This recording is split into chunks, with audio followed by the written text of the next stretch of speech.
Hello guys, ये हमारा part 5 video है ऑटोनॉमिक नर्वस सिस्टम का।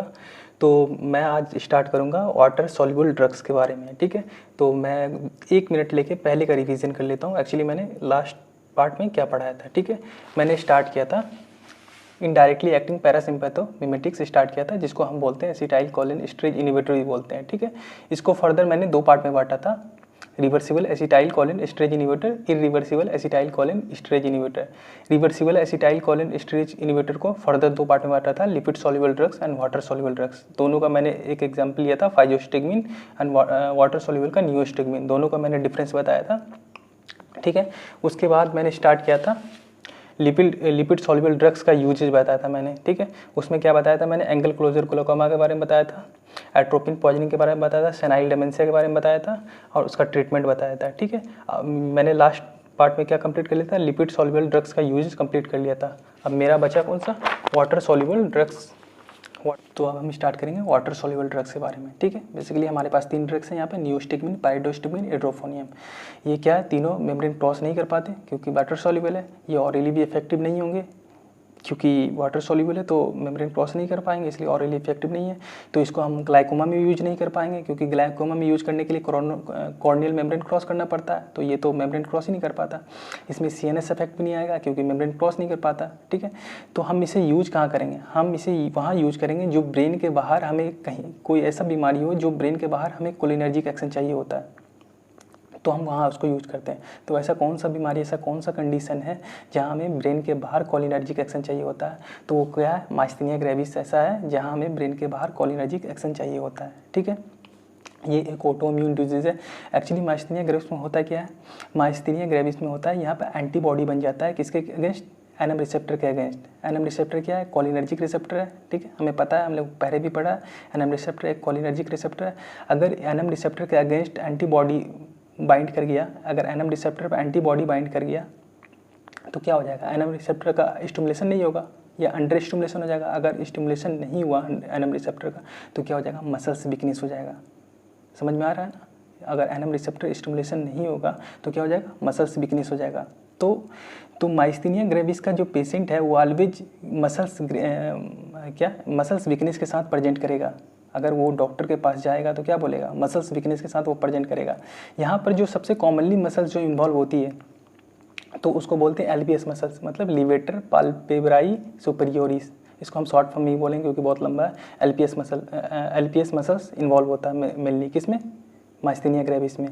तो ये मसल्स का, एलपीएस मसल्स का मतलब क्या, ये नॉर्मल फंक्शन है, ये आईलिड को एलिवेट करने में काम आता है। मतलब हमारा जो आईलिड है उसको एलिवेट करने में काम आता है। ठीक है, नॉर्मली। तो इसका जो अगर ये हो गया, मसल्स वीकनेस हो गया अगर ये एलपीएस मसल्स में, तो क्या हो जाएगा, तो आईलिड नीचे गिर जाएगी, काम नहीं करेगा ना। मसल्स वीकनेस हो गया तो काम नहीं करेगा, आईलिड नीचे गिर जाएगा। तो आईलिड नीचे गिर जाएगा तो इसको हम बोलते हैं टोसिस। ठीक है, एक मेडिकल टर्म है, इसको बोलते हैं टोसिस। तो हमेशा जो पेशेंट, माइस्थेनिया ग्रेविस का पेशेंट जो डॉक्टर के पास आएगा हमेशा टोसिस के साथ आएगा, टोसिस के साथ प्रेजेंट करेगा। ठीक है, समझ में आ गया, यहाँ तक ध्यान रखिएगा। अब एक चीज़ और ध्यान रखिएगा, हम लोग ने एनएम रिसेप्टर के बारे में पढ़ा है। ठीक है, हम लोग ने ऑलरेडी एनएम रिसेप्टर के बारे में पढ़ा है कि ये एनएम रिसेप्टर ऑप्टिमल स्टिमुलेशन पर ही काम करती है। अगर स्टिमुलेशन कम रहा तो भी मसल्स वीकनेस हो जाएगी, अगर स्टिमुलेशन ज़्यादा रहा तो भी मसल्स वीकनेस हो जाएगी। तो क्या होता है, अगर ओवर स्टिमुलेशन हो गया, माइस्थेनिया ग्रेविस में क्या हो रहा था, कम स्टिमुलेशन मिल रहा था। क्यों कम स्टिमुलेशन हो रहा था, मिल रहा था, क्योंकि एंटीबॉडी बन गई थी इसके अगेंस्ट। ठीक है, एनएम रिसेप्टर के अगेंस्ट। अब यहाँ पे क्या हो जाएगा, यहाँ पे क्या हो रहा है, एनएम रिसेप्टर ओवर स्टिमुलेट हो रहा। अगर ओवर स्टिमुलेट हो रहा है, अगर उसकी वजह से अगर मसल्स वीकनेस हो रहा है तो हम उसको बोलते हैं कोलिनर्जिक क्राइसिस। समझ में आ रहा है क्या बोला, कि अगर एनएम रिसेप्टर ओवर स्टिमुलेट हो रहा, अगर ओवर स्टिमुलेशन की वजह से मसल्स वीकनेस हो रहा है तो उसको बोलते हैं क्या, कोलिनर्जिक क्राइसिस बोलते हैं। ठीक है, हम लोग ने ऑलरेडी पढ़ रखा है कि एनएम रिसेप्टर हमेशा किस पे काम करता है, ऑप्टिमल स्टिमुलेशन पे काम करता है, ना कम ना ज़्यादा पे। ठीक है, यहाँ पर 2 कंडीशन हम लोग ने बताया, एक माइस्थेनिया ग्रेविस, एक कोलिनर्जिक क्राइसिस। अब क्वेश्चन यहाँ से राइज ये होता है कि माइस्थेनिया ग्रेविस का पेशेंट जो है उसको भी मसल्स वीकनेस है, माइस्थेनिया ग्रेविस का पेशेंट को भी मसल्स वीकनेस है, और हंसने की बात यह है कि कोलिनर्जिक क्राइसिस का भी पेशेंट को भी मसल्स वीकनेस है। ठीक है, तो जब पेशेंट डॉक्टर के पास जाएगा तो वो कंप्लेन मसल्स वीकनेस की ही करेगा ना, वो उसको थोड़ी पता है, पेशेंट को थोड़ी पता है कि हमें माइस्थेनिया ग्रेविस हुआ है या कोलिनर्जिक क्राइसिस हुआ है, ठीक है। वो तो डॉक्टर ही पहचानेगा ना कि मतलब ये इसको किस वजह से हुआ, माइस्थेनिया ग्रेविस की वजह से मसल्स वीकनेस हुआ या कोलिनर्जिक क्राइसिस की वजह से मसल्स वीकनेस हुआ है, ठीक है।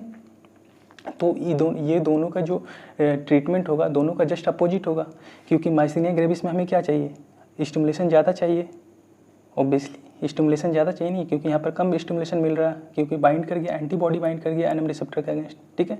और यहाँ पर क्या चाहिए, यहाँ पर ओवर स्टिमुलेशन है, तो हम किसको, एनएम रिसेप्टर को ब्लॉक करना पड़ेगा, तो दोनों का ट्रीटमेंट अलग है। तो ये ट्रीटमेंट तो डॉक्टर कैसे पहचानेगा, मतलब कैसे डिफ्रेंशिएट करेगा, ये जो मसल्स वीकनेस हुई है ये माइस्थेनिया ग्रेविस की वजह से हुई है, ये कोलिनर्जिक क्राइसिस की वजह से हुई है।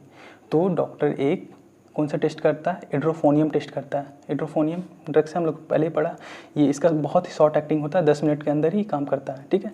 तो सबसे पहले क्या करता है डॉक्टर, इसको आईवी एड्रोफोनियम देता है, ठीक है। एड्रोफोनियम देगा तो ये क्या करेगा, एड्रोफोनियम ये एसिटाइल कोलिन स्ट्रेज को क्या कर देगा, इनिबिट कर देगा। जैसे ही एसिटाइल कोलिन स्ट्रेज को इनिबिट करेगा तो हमारा क्या, एसिटाइल कोलिन का लेवल बढ़ जाएगा, हम लोग ने ऑलरेडी पढ़ा है, एसिटाइल कोलिन का लेवल बढ़ जाएगा। अगर एसिटाइल कोलिन का लेवल बढ़ गया तो ये क्या करेगा, एनएम रिसेप्टर को स्टिमुलेट करेगा, एनएम रिसेप्टर को जैसे स्टिमुलेट करेगा हमारा माइस्थेनिया ग्रेविस ठीक हो जाएगा, ठीक है। तो यहाँ पर क्या, बहुत ही कम समय के लिए मतलब यूज करते हैं, मतलब लेस देन 10 मिनट, मतलब if the condition improves in 10 minutes, अगर कंडीशन 10 मिनट के अंदर ठीक हो गया तो माइस्थेनिया ग्रेविस है। If the condition worsen for 10 minutes तो कोलिनर्जिक क्राइसिस है। बोलने का मतलब क्या है, कोलिनर्जिक क्राइसिस में क्या हो रहा है कि ओवर स्टिमुलेट हो रहा है हमारा एनएम रिसेप्टर। अब सपोज मानिए कि हमने एड्रोफोनियम दिया, एड्रोफोनियम क्या करेगा, एसिटाइल कोलिन स्ट्रेज को इनिबिट करेगा, एसिटाइल कोलिन स्ट्रेज को इनिबिट हुआ तो हमारा एसिटाइल कोलिन बढ़ जाएगा। अगर एसिटाइल कोलिन बढ़ गया, अब यहाँ पर क्या हो रहा है, कोलिनर्जिक क्राइसिस में ऑलरेडी क्या है, ऑलरेडी ओवर स्टिमुलेशन है, बहुत ज़्यादा है एसिटाइल कोलिन, और ये जो एड्रोफोनियम दिया इससे और ज़्यादा बढ़ गया, इससे और ज़्यादा बढ़ गया, मतलब इफ़ द कंडीशन वर्सन, अगर कंडीशन और ख़राब हो गया तो कोलिनर्जिक क्राइसिस है। हम पहचान लेंगे, दोनों को डिफ्रेंशिएट कर लेंगे, ठीक है। तो इसको ट्रीटमेंट कैसे करते हैं, तो ट्रीटमेंट के लिए देखिएगा नियोस्टिग्मिन एंड पायरिडोक्स यूज करते हैं, किसके लिए, ट्रीटमेंट के लिए। और हम डायग्नोसिस के लिए क्या यूज करते हैं, एड्रोफोनियम, और ट्रीटमेंट के लिए क्या यूज करते हैं, नियोस्टिग्मिन एंड पायरिडोस्टिग्मिन, हमेशा याद रखिएगा, ठीक है। पायरिडोस्टिग्मिन हमेशा लॉन्गर एक्टिंग होता है नियोस्टिग्मिन के अगेंस्ट, मतलब ज़्यादा क्या, कौन सा लॉन्गर एक्टिंग होता है, पायरिडोस्टिग्मिन नियोस्टिग्मिन से, ठीक है। देखिएगा pyridostigmine and neostigmine both have additional direct NM receptor stimulating action, मतलब बोलने का मतलब क्या है, एडिशनल डायरेक्ट एनएम रिसेप्टर, मतलब pyridostigmine neostigmine acetyl choline esterase inhibit करके काम तो करेगा, ये एसिटाइल कोलिन बढ़ाएगा ही बढ़ाएगा, लेकिन इसका एडिशनल क्या है, ये डायरेक्ट एनएम रिसेप्टर को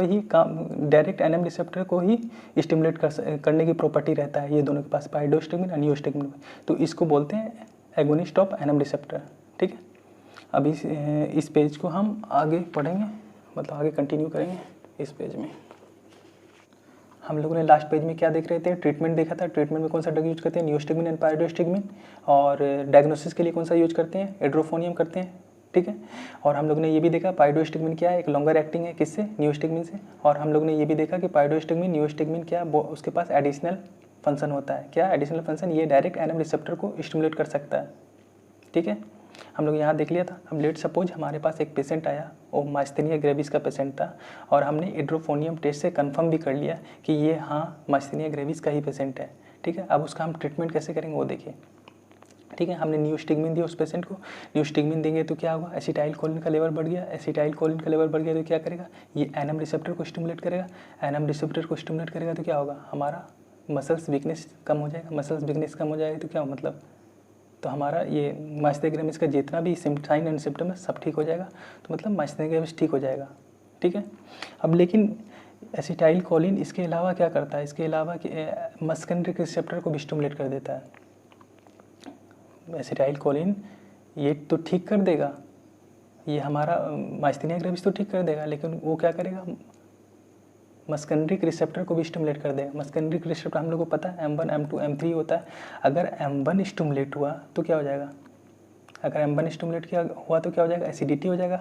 अगर M2 स्टिमुलेट हुआ तो क्या हो जाएगा, ब्रेडिकार्डिया हो जाएगा। अगर M3 स्टिमुलेट हुआ तो क्या हो जाएगा, क्या हो जाएगा, डायरिया हो जाएगा। हम लोग ने पढ़ा अगर M3 अगर जीआईटी में स्टिमुलेट हुआ तो क्या होगा, डायरिया हो जाएगा। इतना तो हम लोग को पता है पहले से भी, ठीक है। तो नियोस्टिग्मिन क्या करता है, मसल्स वीकनेस तो ठीक कर देगा, नियोस्टिग्मिन मसल्स वीकनेस तो ठीक कर देगा, लेकिन ये साइड इफेक्ट देखने को मिलेगा, ठीक है। तो ये साइड इफेक्ट को न्यूट्रलाइज करने के लिए हम एट्रोपिन ड्रग देते हैं। कौन सा ड्रग देते हैं, एट्रोपिन देते हैं, क्योंकि एट्रोपिन हमें पता है कि ये मस्कनरिक रिसेप्टर ब्लॉकर होता है। हमें पता है मस्कनरिक रिसेप्टर ब्लॉकर होता है कौन, एट्रोपिन। अगर हम नियोस्टिग्मिन के साथ एट्रोपिन देंगे तो हमारा ये भी ठीक हो जाएगा और ये भी ठीक हो जाएगा। तो इस वजह से हम हमेशा नियोस्टिग्मिन के साथ कौन सा देते हैं, एट्रोपिन देते हैं। किस लिए देते हैं atropine, to stop the muscarinic side effect of neostigmine. जो नियोस्टिग्मिन का मस्कनरिक साइड इफेक्ट हो रहा है उसको स्टॉप करने के लिए। तो हमेशा याद रखिएगा नियोस्टिग्मिन अकेला नहीं जाएगा, उसके साथ एट्रोपिन भी देंगे, ठीक है।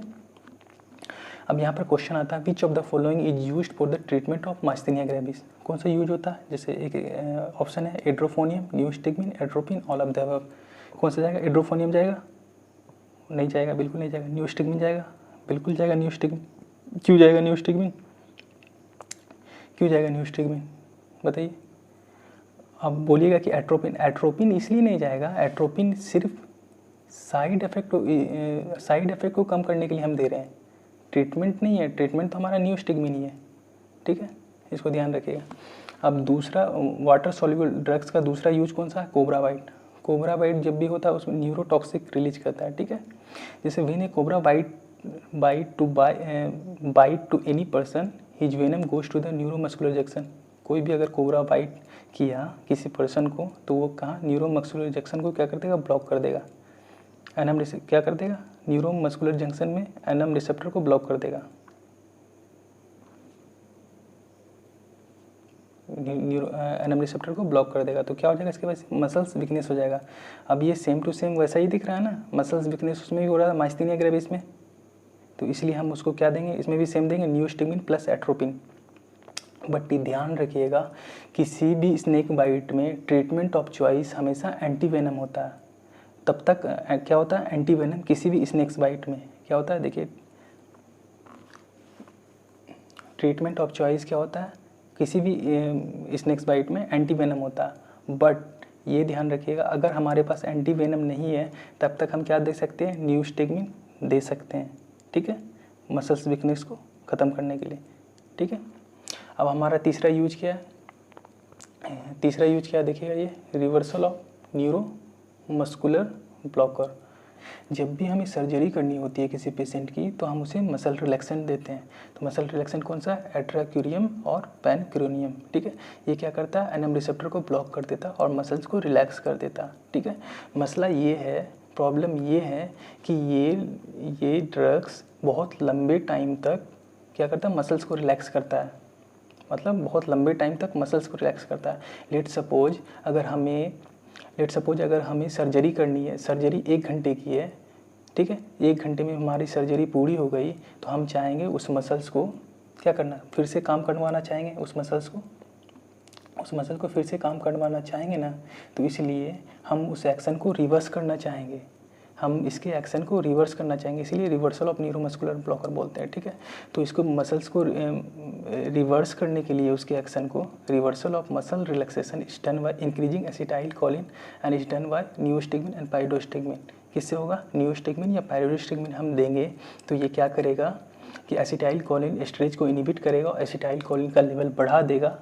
क्या करेगा, एसिटाइल कोलिन का लेवल बढ़ा देगा और ये एसिटाइल कोलिन एनएम रिसेप्टर को स्टिमुलेट करेगा तो हमारा क्या हो जाएगा, रिवर्स हो जाएगा, एक्शन रिवर्स हो जाएगा ना। तो हम इसलिए यहाँ यूज करते हैं, ठीक है।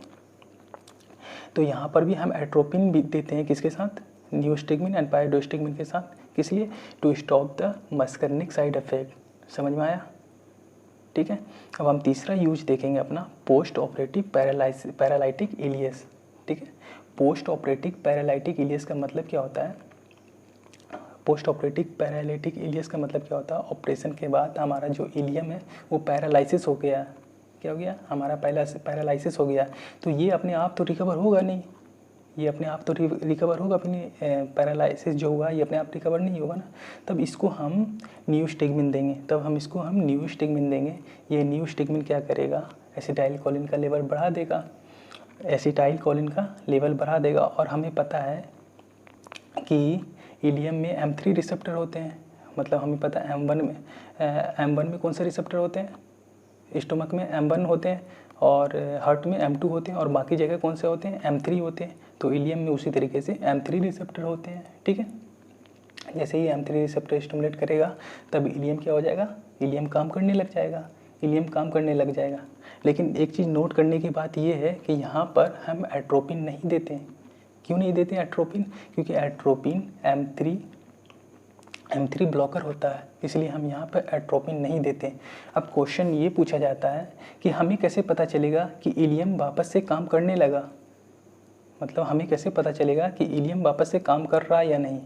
तो इसको जानने के लिए हम पेशेंट से बार बार पूछते हैं। अगर पेशेंट का गैस अगर पास कर गया है तो इसका मतलब इलियम काम कर रहा है।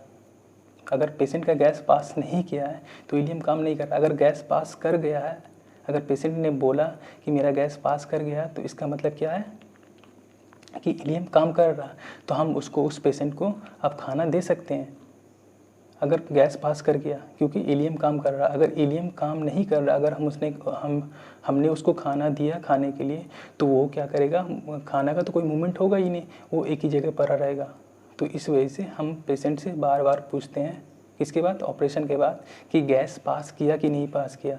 अगर गैस पास कर गया तो हमारा इलियम काम करने लगा, ठीक है। अब उसके बाद हम चौथा यूज देखेंगे, पोस्ट ऑपरेटिव यूरिनरी रिटेंशन। इसमें भी सेम कंडीशन है, मीन्स अगर डॉक्टर ऑपरेशन कर रहा है, ऑपरेशन करने वक्त ब्लैडर पे टच हो गया तो यूरिनरी रिटेंशन हो जाता है, ठीक है। और हमें पता है बाकी सब जगह M3 रिसेप्टर होते हैं, हमें पता है ना, बाकी सब जगह M3 रिसेप्टर होते हैं। और ये M3 रिसेप्टर को स्टिमुलेट करने के लिए कौन से ड्रग देते हैं, न्यूस्टिग्मिन देते हैं, ठीक है। ये हमारा पार्ट 5 वीडियो था, और इसके बाद एक पार्ट 6 आएगा जिसमें हमारा पूरा कोलिनर्जिक ख़त्म हो जाएगा, ठीक है। आई होप कि आपको पूरा समझ में आ रहा होगा ये सीरीज, और इसी तरीके की कंसेप्चुअल वीडियो देखने के लिए हमारे चैनल को जरूर सब्सक्राइब करें। ये आपको हम नोट्स एक बार देख लीजिए, इसको आप फ़ोटो खींच लीजिएगा या बना लीजिएगा, ठीक है।